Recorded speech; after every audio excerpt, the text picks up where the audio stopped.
Welcome back to Mirror's Maze. As always, I am Mirror. I am back with another review, honey, and we got our notes, we got our show, and we're gonna dive right on into the second episode of The Real Housewives of Potomac.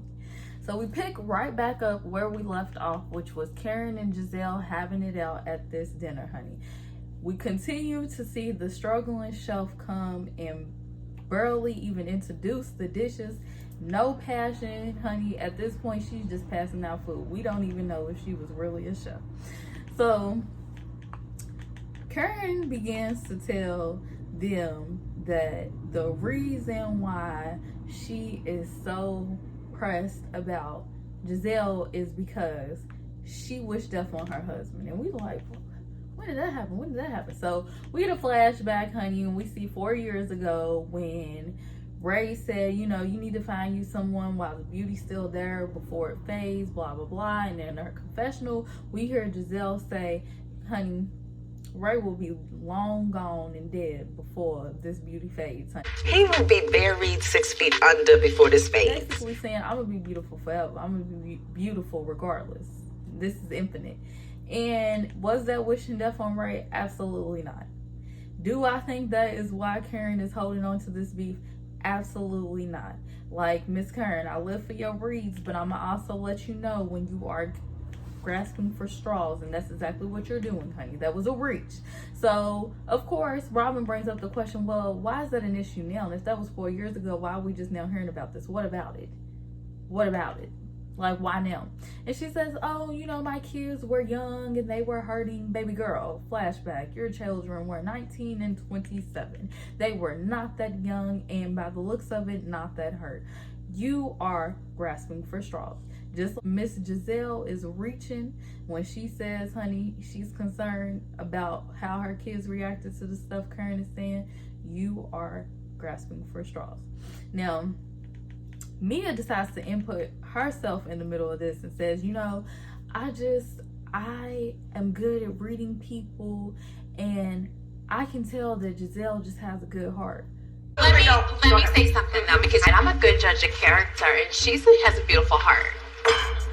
I believe that too. And everybody's looking like, we talking about the same Giselle here? Like, poor Kay. And furthermore, Wendy is like, honey, you came here with Karen, so how could you be siding with Giselle and anything versus the person that you came here with? Confusion. So because, Miss Karen feels cornered and she's running out of things to say, she just goes at Robin and is like, well, me and Ray are planning on renewing our vows, honey. When are you getting married? Unnecessary. Even though we all know that Robin's never getting remarried, it was still unnecessary. And like I said, she was backed in a corner. Also, I'm just very confused how Wendy decided to throw a party pertaining to the work that she has done, but lied about getting her ass done earlier, only to turn around and reveal that she got her ass done now, even though all the women knew. Anyway, it's confusing. They're confusing, but we gonna move on. So now we meet Mia's husband, and actually it was very surprising to see the dynamic of their relationship. For him to be an older man, he does not look as old as he actually is. And we also learned, honey, he's a house husband now. Mia's doing that work, honey. He might have been the ticket, he might have been the way in, but he said, you gonna earn your keep, Miss Lady.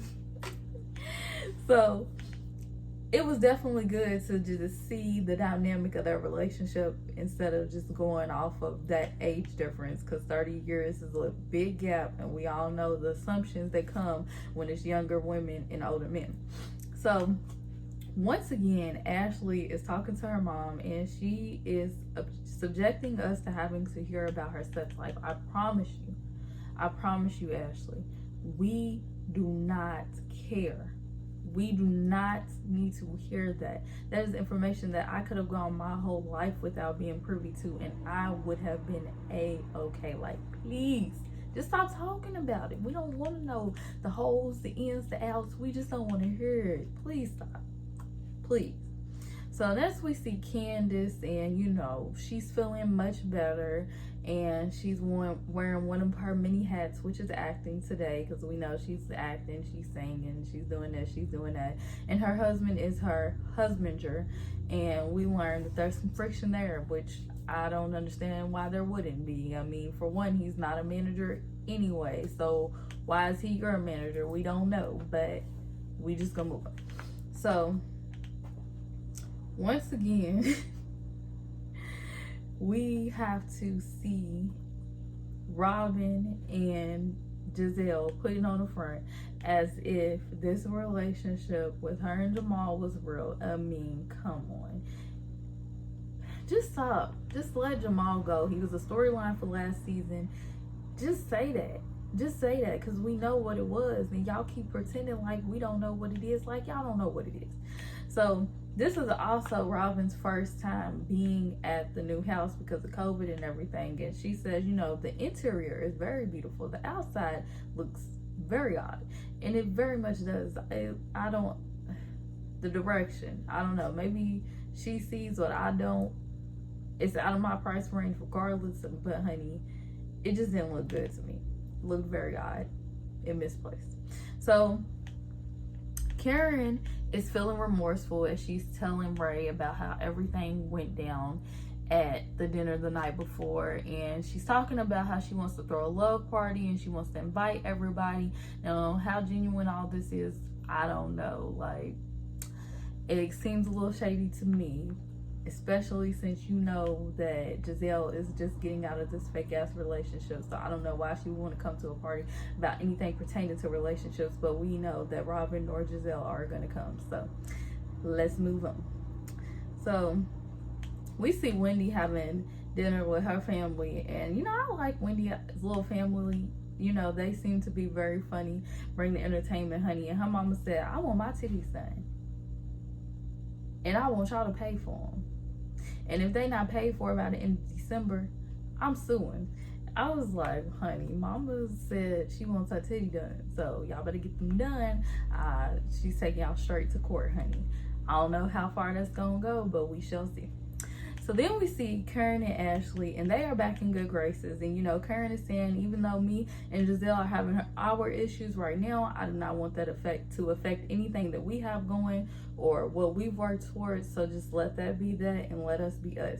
And Ashley's like, you know, that's fine, but you know, I have some questions about some of the things that you had said at dinner. Like, I think we all got questions. I got questions like, what the hell is saying? And I'm so glad Ashley asked, because I have been in a state of confusion ever since I heard it, and now I just continue to hear saying, and what is it?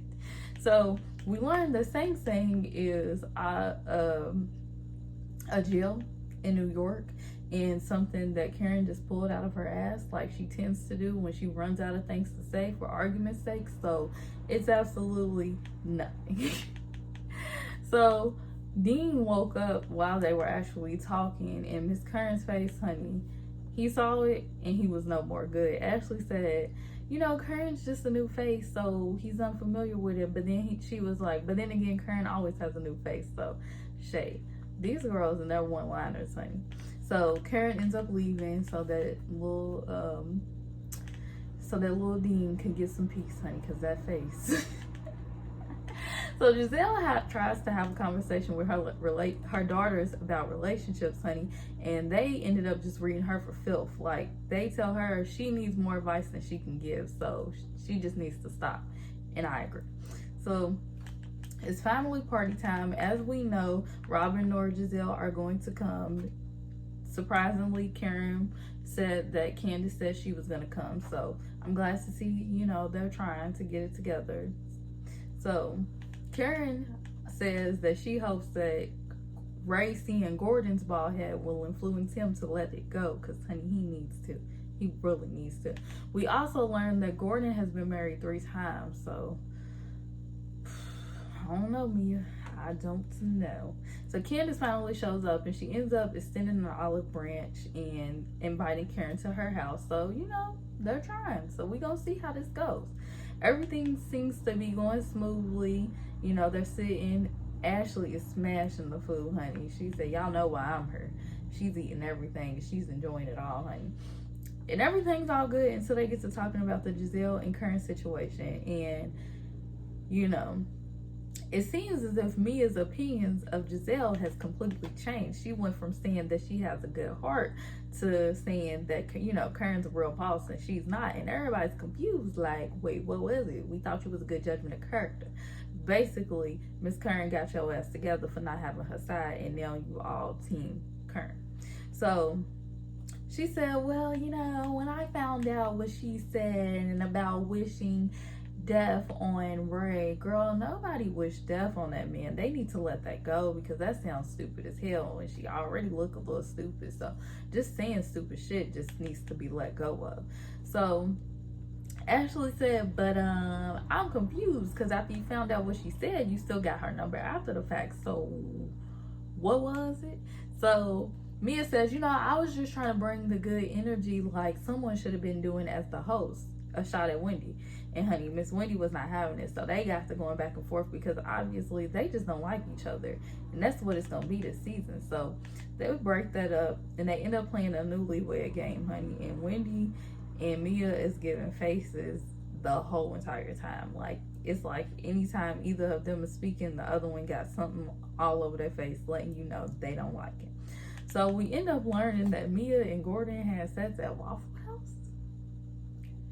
That's just nasty.